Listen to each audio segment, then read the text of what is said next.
ಇಳಿ ವಯಸ್ಸಿನಲ್ಲೂ ಅನಾರೋಗ್ಯ ಪೀಡಿತ ಪತ್ನಿಯ ಸೇವೆ ಮಾಡುತ್ತಾ ಜೀವನ ಸಾಗಿಸುತ್ತಿದ್ದವರು ಅವರು.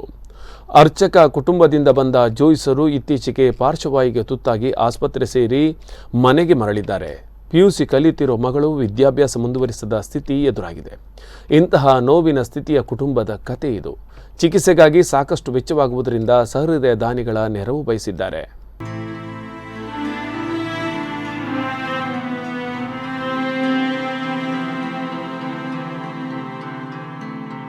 ಇವರು ರಾಮನಾಥ ಜೋಯಿಸ್, ಉಡುಪಿ ಜಿಲ್ಲೆಯ ಶಿರ್ವಾದವರು. ಅರ್ಚಕ ಮನೆತನದಿಂದ ಬಂದ ರಾಮನಾಥ ಜೋಯಿಸರು ಶಿರ್ವ ಮಂಚಕಲ್ ಕಾಡಿಕಂಬಳ ನಿವಾಸಿ. ಕಳೆದ 35 ವರ್ಷಗಳಿಂದ ಕಾಡಿಕಂಬಳ ಬಳಿಯ ಮಹಿಷಮರ್ದಿನಿ ದೇವಸ್ಥಾನದಲ್ಲಿ ಅರ್ಚಕರಾಗಿ ಸೇವೆ ಸಲ್ಲಿಸುತ್ತಿದ್ದಾರೆ. ಇವರ ಪತ್ನಿ Malathi Jois spinal cord tumour ಆಗಿ ಹಾಸಿಗೆ ಹಿಡಿದಿದ್ದು, ಅವರ ಸೇವೆಯನ್ನು ರಾಮನಾಥ ಜೋಯಿಸ್ ಮಾಡ್ತಾ ಇದ್ರು. ಒಬ್ಬಳೇ ಮಗಳು ಪಿಯುಸಿ ಓದುತ್ತಿದ್ದಾಳೆ. ಇತ್ತೀಚೆಗೆ ದೇವಸ್ಥಾನದಲ್ಲಿ ಪೂಜೆ ಮಾಡುತ್ತಿದ್ದ ಸಂದರ್ಭ ಬಿದ್ದು ಪಾರ್ಶ್ವವಾಯುಗೆ ತುತ್ತಾಗಿದ್ದಾರೆ ರಾಮನಾಥ್ ಜೋಯಿಸ್. ಇದೀಗ ಚಿಕಿತ್ಸೆಗಾಗಿ ಆಸ್ಪತ್ರೆಗೆ ದಾಖಲಾಗಿದ್ದಾರೆ. ಇದರಿಂದ ಮನೆಯ ಆಧಾರ ಸ್ತಂಭವೇ ಬಿದ್ದಂತಾಗಿದೆ.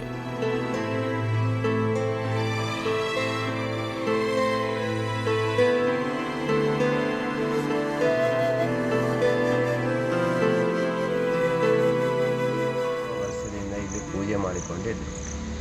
ಇತ್ತೀಚೆಗೆ ಒಂದು 15 ದಿವಸದ ಹಿಂದೆ ಪಾರ್ಶ್ವವಾಯು ಸಂಬಂಧ ಅವರು ಕುಸಿದು ಬಿದ್ದು ಆಸ್ಪತ್ರೆಗೆ ಅಡ್ಮಿಟ್ ಆಗಿ ಈಗ ಡಿಸ್ಚಾರ್ಜ್ ಆಗಿ ಬಂದಿರ್ತಾರೆ.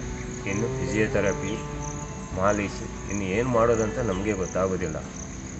ಈಚೆಯಿಂದ ಒಂದು ಹೆಣ್ಣು ಮಗಳು, ಅವಳ ವಿದ್ಯಾಭ್ಯಾಸವೂ ಆಗಬೇಕು. ಹಾಗೆಯೇ ಹೆಂಡತಿ 25 ವರ್ಷದಿಂದ ಟ್ಯೂಮರ್ ಸಮಸ್ಯೆಗೆ ಬಳಲಿದ್ದಾರೆ. ಎಲ್ಲರೂ ನೆರವು ಮಾಡ್ತಾ ಇದ್ದಾರೆ. ಇನ್ನು ಮುಂದೆಯೂ ಅವರಿಗೆ ಇದೇ ರೀತಿ ಎಲ್ಲರೂ ಸಹಕರಿಸಬೇಕಂತ ಎಲ್ಲರಿಗೆ ವಿನಂತಿ.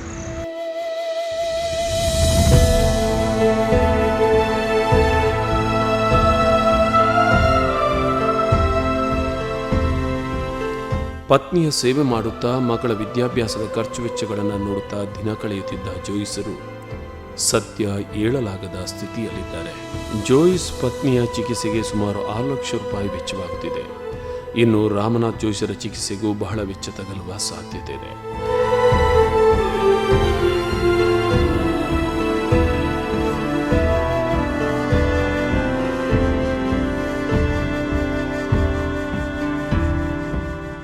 ಮುಂದಿನ ದಿವಸದಲ್ಲಿ ಇವರಿಗೆ ತುರ್ತು ಚಿಕಿತ್ಸೆಯ ಅಗತ್ಯ ಇರುವುದರಿಂದ ಮುಂದಿನ ದಿನಗಳಲ್ಲಿ ಅವರಿಗೆ ದಾನಿಗಳ ಸಹಾಯ ಅಗತ್ಯ ಇದೆ. ಅದರಿಂದ ಎಲ್ಲರೂ ಆದಷ್ಟು ಸಹಕಾರ ಮಾಡಬೇಕು ಅಂತ ಅವರ ಮನವಿ, ಅಪೇಕ್ಷೆ.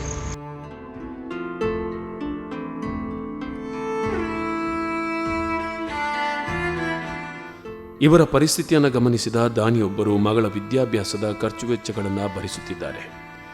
ಈ ದಂಪತಿಗಳ ಚಿಕಿತ್ಸೆಗಾಗಿ ಸಹೃದಯ ದಾನಿಗಳ ನೆರವನ್ನು ಕೋರುತ್ತಿದ್ದಾರೆ. ದಯವಿಟ್ಟು ಸಹೃದಯರು ಸ್ಕ್ರೀನ್ ಮೇಲೆ ತೋರಿಸುವ ಬ್ಯಾಂಕ್ ಖಾತೆಗೆ ತಮ್ಮಿಂದಾದ ಸಹಾಯ ಮಾಡುವಂತೆ ಸ್ಪಂದನ ವಾಹಿನಿ ಮೂಲಕ ವಿನಂತಿಸುತ್ತಿದ್ದೇವೆ. ಜೋಯಿಸ್ ದಂಪತಿಗಳು ಶೀಘ್ರ ಗುಣಮುಖರಾಗಲಿ ಎನ್ನುವುದೇ ನಮ್ಮೆಲ್ಲರ ಹಾರೈಕೆ.